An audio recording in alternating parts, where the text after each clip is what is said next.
Hello, everybody, and I hope that you're surviving okay through these difficult and strange times. I know that it hasn't been easy. I certainly miss you. I'm sure you miss your friends, and I'm sure there are very few of you who can honestly say that wouldn't it be nice to be in class right now? I know I would like to be there. So, one of the reasons that I'm making this video, or the main reason that I'm making this video, is because I want to create a series of videos around how to manage your email. Email is the kind of the primary way that we communicate in the professional world. In your social world, you have all different types of communicating with even some of your teachers. But email, and Gmail specifically, is kind of something that we all need to kind of learn how to manage. Not only to help us currently in kind of dealing with the flood of information that's coming, but because most of you are going to end up in an occupation where you're going to rely on email for all of your professional communication. Don't think that this is something that is unique to you. If you ask your parents or you ask your teachers, they're all going to tell you, they have to figure out a system to manage email because it is a flood of information and it's a relatively new technology. And because of that, there aren't a lot of training videos or anything out there to help you kind of come up with systems that work. So I'm going to demonstrate systems that I've come across that work for me.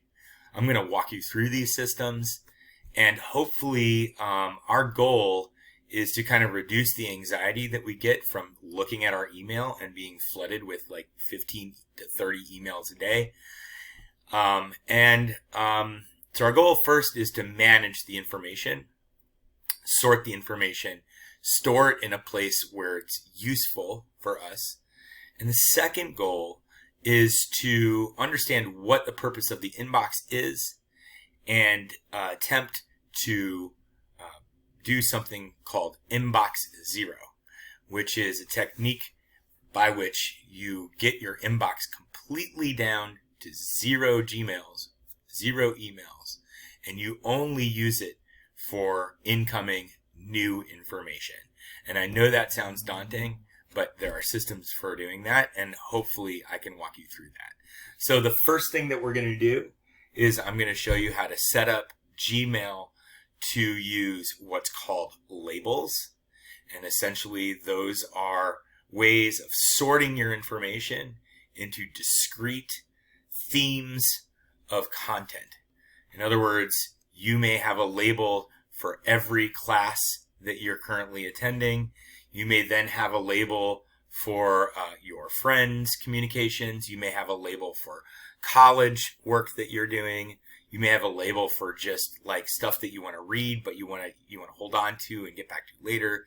But at least it's not sitting in your inbox and you never see and you can't find it, because I know that's probably where you're at right now.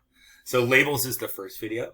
The second video is how to sort the information. Once you created these boxes, you're going to sort the information into the different boxes or labels. Okay, and then the third video is then how do I basically, if you look at my email here, I've only got 10 emails because I created this account like yesterday. I'm sure that all of you, when you go to your inbox, you're probably seeing a number like 1,000, 2,000, 4,000. I don't know. You probably have a lot up there. So the goal here is to really get this number down to, say, less than 5, and ideally 0. And I'm going to show you how to do that and show you what the purpose of archiving is versus deleting and all of these things that really nobody really gets around to teaching you, unfortunately. Okay, so I'm going to stop this video now. Hopefully you're interested in this. If you want to jump ahead to different videos, I've outlined these for you so you don't have to go through them in sequence, but I figured I'd give you 3 significant steps that you can take to kind of reduce your stress when it comes to email. Okay, thanks for listening, and off to the next video.